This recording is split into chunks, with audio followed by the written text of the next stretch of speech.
Bali menjadi juara 1. Wah, keren ya.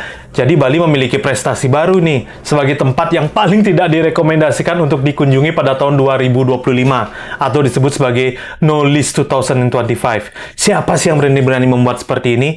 Itu adalah sebuah situs perjalanan yang bernama Foodors. Foodors ini adalah sebuah perusahaan perjalanan yang sudah ada dari tahun 1936 ya. Dan ada beberapa alasan kenapa pada akhirnya Bali menempati posisi pertama. Yang pertama karena masalah overtourism atau pariwisata yang berlebihan. Dan yang kedua adalah permasalahan sampah plastik. Ngomongin sampah kok kayaknya nggak pernah selesai ya Bali ini ya. Dari dulu sampai sekarang. Padahal kalau kita lihat banyak tempat yang sepertinya sudah cukup sukses untuk mengelola sampahnya sendiri. Contohnya kayak tetangganya Bali nih, ada di Banyumas di Jawa Tengah. Itu berhasil membuat pengurangan TPA. Bahkan sampah-sampahnya diolah sehingga bisa mendatangkan keuntungan untuk warganya.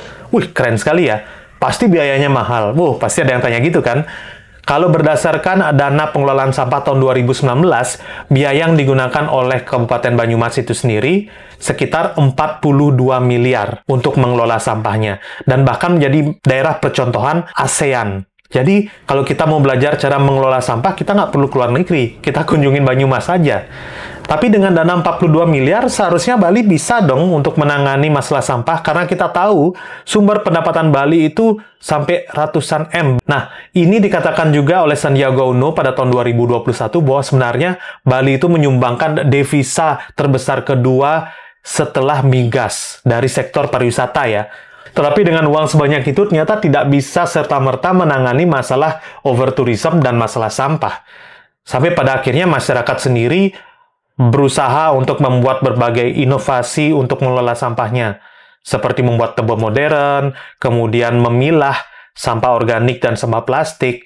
Pemerintah juga melakukan banyak gerakan, seperti memberikan yang namanya TPST. Tapi ternyata banyak juga TPST yang bermasalah dan akhirnya menyebabkan konflik horizontal dengan masyarakat.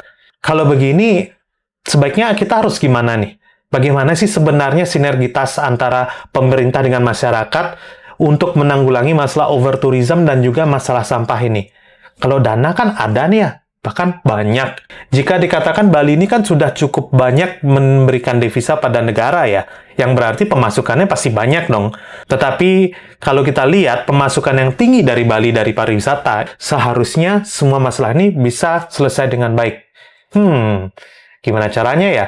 Masa katanya Foodors, dulu katanya pantai-pantai di Bali itu semuanya bersih, indah banget. Tetapi sekarang harus tertimbun dengan 303.000 ton sampah plastik yang ada di Bali.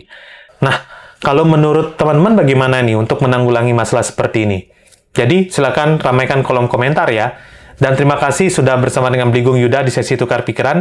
Jika suka video ini, mari komen, like, dan share, dan juga ingat subscribe. Karena saya masih puyeng nih, gimana sebenarnya untuk menanggulangi masalah overtourism dan masalah sampah yang ada di Bali. Wah, mungkin ada pemimpin di masa depan yang bisa memberikan visi misi yang jelas, tetapi tidak berakhir sebagai visi misi aja. Karena kita sudah capek untuk mendengarkan janji-janji semata ya. Wah.